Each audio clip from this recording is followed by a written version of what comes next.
Hello बच्चा बाती, how are you all? I hope you all are good. So आज की वीडियो में मैं आप लोगों के साथ शेयर करने वाली हूँ जो भी अक्टूबर में आपके एग्जाम्स हो रहे हैं और उसके साथ साथ जो अब आप लोग मतलब कि 2025 सेशन के अंदर पेपर देंगे तो उसमें आपको कौन कौन सी चीजों का ध्यान रखना है और अब आपका पासिंग क्राइटेरिया क्या रहेगा, आपकी असेसमेंट जो है वो किस तरीके से लगेगी और उसके साथ साथ आप लोगों को जब रिजल्ट आएगा तो कौन कौन सी चीजों का ध्यान रखना है, रिजल्ट कब तक आएगा, डीएमसी कब तक आएगी, सो मेरे डाउट्स है तो उसके ऊपर ही वीडियो जो है वो मैं ये डाल रही हूँ। ठीक है, ध्यान से आप वीडियो को सुनिएगा और ज्यादा लंबी तो वीडियो मैं नहीं बनाऊंगी, कोशिश करूंगी वीडियो छोटी रहे, बट आप लोगों के डाउट जो है वो ज्यादातर सारे खत्म हो जाएंगे। ठीक है, इस वीडियो के अंदर तो ट्राई वही रहता है कि आप लोगों के छोटे छोटे डाउट जो है वो धीरे धीरे से खत्म हो जाए, सो दैट आप लोग जो है आसानी से सारी चीजों को समझ पाए और जो आपको पता है वो आप दूसरों को भी बता पाए, है ना, जो कि बहुत अच्छी बात है। अगर हमें कुछ पता है तो हमें दूसरों की भी हेल्प जो है वो करनी चाहिए। Okay, so let's start the video and ध्यान से बस वीडियो को समझिएगा, देखिएगा जो सी चीजें मैं बताने वाली हूँ आप लोगों को। Okay, so let's start.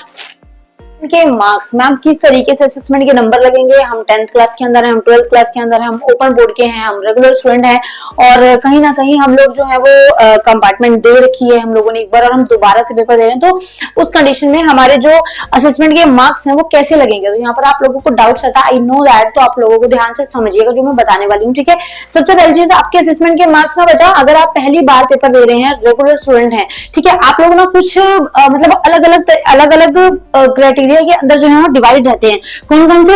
एक स्टूडेंट आ जाते हैं जो कि रेगुलर होते हैं, एक स्टूडेंट हो जाते हैं जो कि सीटीपी होते हैं या फिर मतलब कंपार्टमेंट वाले होते हैं, एक स्टूडेंट होते हैं जो कि ओपन वाले होते हैं। तो यहाँ पर तीन कैटेगरी में आप लोग जो है वो डिवाइड हो जाते हैं। तो आप लोगों को ध्यान क्या रखना है, किस तरीके से आपकी असेसमेंट लगेगी।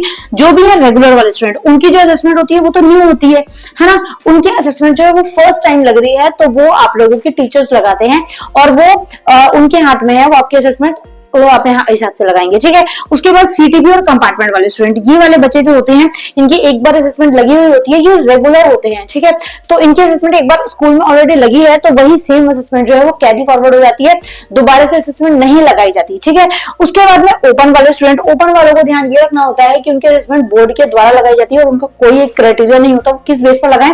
हाँ, आपकी पुरानी डीएमसी जो 9th 10th के आपके उनके पास रहती है उनके बेस पे वो आपकी परफॉर्मेंस देख लेते हैं, बट कहीं ना कहीं टोटल उनके हाथ में ही रहती है वो कितनी आपके असेसमेंट लगाते हैं, कितना आप लोगों को मतलब कि कोशिश करते हैं कि वो आपके असेसमेंट कितनी लगाएं। ठीक है, वो उनके हाथ में है फुल ऑन। रेगुलर स्टूडेंट में अब बच्चों को दिमाग में ये आता है कि मैम कौन कौन से बेस के ऊपर जो है वो हमारी असेसमेंट लगाई जाती है, जो कि सीटीपी वाले भी पहले रेगुलर स्टूडेंट थे, तो कौन सी चीजें ऐसी है जिसके बेस पर जो है असेसमेंट लग रही है। तो यहाँ पर बोलने में बहुत सारी चीजें आती हैं। देखो कि आप लोगों की परफॉर्मेंस हो गई, आप लोगों का यूनिट में टेस्ट में मार्क्स हो गए, आप लोगों के बिहेवियर हो गया, आप लोगों के पीरियोडिक टेस्ट के एग्जाम्स हो गए और आप लोगों का मतलब कि परफॉर्मेंस और बहुत सारी एक्टिविटीज जो है वो एक रखी जाती है कि अटेंडेंस हो गई है ना, कि उसके बेस पर लगाई जाती है। बट कंक्लूजन यही है कि आपके जो असेसमेंट के मार्क्स है ना बच्चा, वो टोटलिंग आपकी सिर्फ और सिर्फ परफॉर्मेंस के हिसाब से होती है। अगर आप स्कूल में अच्छे से बिहेव कर रहे हो, अगर आप स्कूल में अच्छे से हो, तो आपकी असेसमेंट जो है वो 16 से लेकर 20 तक के बीच में लगती है। 16, 17, 18, 19, 20 मैक्सिमम बच्चों की 17, 18, 19, 20 ही लगती है। एक एवरेज स्टूडेंट भी 16 से 17 असेसमेंट जो है वो आराम से ले लेता है। ठीक है, टीचर्स कभी भी कम असेसमेंट नहीं लगाते। ओके, अगर आप रेगुलर स्टूडेंट हैं तो ये आप लोगों का असेसमेंट का फंडा था कि इस तरीके से आपकी असेसमेंट लगाई जाएगी।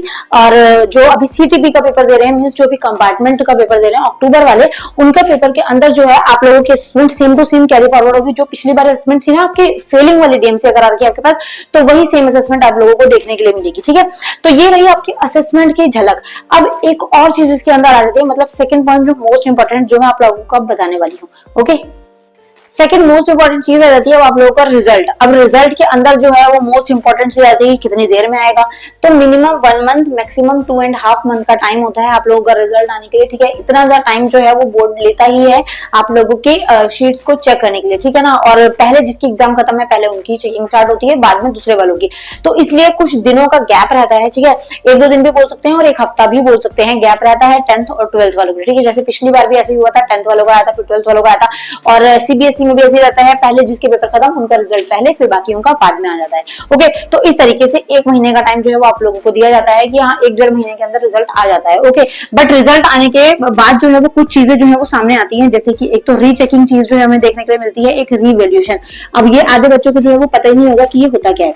अब रीचेकिंग और रिवैल्यूएशन के अंदर आप लोगों को एक चीज जो है वो पता होनी चाहिए कि रीचेकिंग का मतलब है आपका पेपर जो है वो दोबारा से चेक किया जाए। ठीक है, अगर आप अपने मार्क्स से सेटिस्फाई नहीं होते हैं, अगर आपको लगता है कि मेरा पेपर तो यार अच्छा गया था और फिर भी गंदे नंबर दिए इन लोगों ने, तो उस कंडीशन में आप रीचेकिंग और रीवैल्यूएशन जो है वो करवा सकते हो। ये फॉर्म जो है वो हर टाइप के स्टूडेंट के लिए अवेलेबल होते हैं, चाहे वो ओपन में हो, चाहे वो कंपार्टमेंट का हो, चाहे वो रेगुलर का हो, या फिर चाहे वो सीटीपी का हो। हर टाइप के स्टूडेंट जो है वो ये वाले पेपर जो है, ये वाले फॉर्म जो है वो भर सकता है, ठीक है। तो ये आप लोगों के लिए ही रहता है। If you are not satisfied with your marks so you can fill rechecking और रीवैल्यूएशन, ठीक है। इसके अंदर कुछ चीजें हैं, जैसे मैंने बहुत सारी वीडियोस बना रखी हैं कि रीचेकिंग थोड़ा सस्ता है, रीवैल्यूएशन थोड़ा महंगा है। रीचेकिंग के अंदर आप लोगों का पेपर जस्ट टोटलिंग की जाती है, रीवैल्यूएशन के अंदर कोई और टीचर आपका पेपर चेक करता है। इस तरीके सब कुछ बता रखा है। तो पेपर आने के बाद आपको ये चीज का थोड़ा सा ध्यान रखना है, ठीक है। और कोशिश करनी है कि पेपर जो है वो मैक्सिमम हरियाणा बोर्ड जो है हर बार सेम ही पैटर्न पूछता है, सेम ही चीजें रहती हैं, same level of question paper होता है। आप लोगों के जो क्वेश्चंस लॉन्ग सदाबहार पूछे जा रहे हैं, मतलब मेरे टाइम से जो पूछे जा रहे हैं वही सेम चीजें रहती हैं, ठीक है। तो ये चीज थोड़ी सी आपको ध्यान रखनी है। जैसे मेरे 2013-14 के अंदर मेरी 12th हुई थी, तो वो चीज जो है मतलब अभी जो वो टाइम पे क्वेश्चन पूछे गए थे ना, जो अभी मैं स्टूडेंट्स को पढ़ाती हूँ, same as it is question पूछे जाते हैं। तो यहीं से पता लग जाता है यार कि सेम टू सेम ही क्वेश्चन पूछता है एचबीएसई। तो इतना ज्यादा आप लोगों को डरने की, घबराने की, टेंशन लेने की जरूरत नहीं है। जैसे आप लोग बहुत ज्यादा डरते भी हो कि मैम पता नहीं कैसे क्वेश्चन आ रहे हैं, जैसे मुझे अभी कमेंट भी बच्चे कर रहे हैं कि मैम बहुत डर लग रहा है, पता नहीं किस टाइप के क्वेश्चंस पूछे और क्या चीजें हो। तो मैंने आप लोगों को बता ही रखा है कि भाई प्रीवियस ईयर क्वेश्चन पेपर जो है वो लगा लो। यहाँ से आप लोगों को एक बहुत बढ़िया वाला हिंट मिल जाता है, ठीक है। ये जड़ी बूटी का काम करता है कि अगर आप लोगों ने ये करा है ना, यहाँ से आप लोगों को बहुत सारी चीजें जो है वो देखने के लिए मिल जाती है। जैसे कि आपको 5 मार्क्स के क्वेश्चन जो है वो देखने के लिए मिल जाते हैं कि हाँ कौन कौन से आ रहे हैं। आपको एमसीक्यू का लेवल पता लग जाता है कौन कौन से आ रहे हैं। आप लोगों को इसके अलावा में जो वो होते हैं, क्या बोलते हैं, एक्स्ट्रा क्वेश्चंस जो है वो देखने के लिए मिल जाते हैं, क्योंकि किस टाइप के एक्स्ट्रा क्वेश्चन जो है किस चैप्टर में से आ रहे हैं वो पता लग जाता है। और दूसरी चीज, सबसे मेन चीज, कि आपको वेटेज पता लग जाती है, ठीक है। वेटेज पता लग जाती है कि किस चैप्टर के अंदर से सबसे ज्यादा मार्क्स का जो है वो पूछा जा रहा है। तो वो आप लोगों को क्वेश्चन पेपर देख के पता लग जाता है प्रीवियस ईयर। तो इसीलिए बार बार बोलती रहती हूँ, इतनी बार बोलती हूँ, मेरा मुंह पे थक गया है बोलते बोलते कि प्रीवियस ईयर को खोल के पी जाओ, वहां से आपको कॉन्सेप्ट देखने के लिए मिलेंगे। अभी तक जो पेपर हुए हैं ना, कॉन्सेप्ट सारे के सारे सेम रहे हैं। बच्चों को लग रहा है मैम बहुत हार्ड था, बहुत मुश्किल था, भाई कॉन्सेप्ट तो सेम है। अगर तुम कॉन्सेप्ट पढ़ के जाते, बेसिक समझ के जाते, तो आप लोग वो कर लेते, ठीक है। बट आप लोगों को रहता है कि सेम क्वेश्चंस क्यों नहीं आ रहे, जो हम पढ़ के गए वही तो आए नहीं, वो नहीं आते हैं। वो आपका लक है आपके हाथ में कि अगर आ जाता है। बट मैक्सिमम टाइम जो है आप लोगों को ध्यान ये रखना होता है कि आपके क्वेश्चंस वो आते हैं जो बेसिक्स हैं, जो रैंडम से पूछे जा रहे हैं।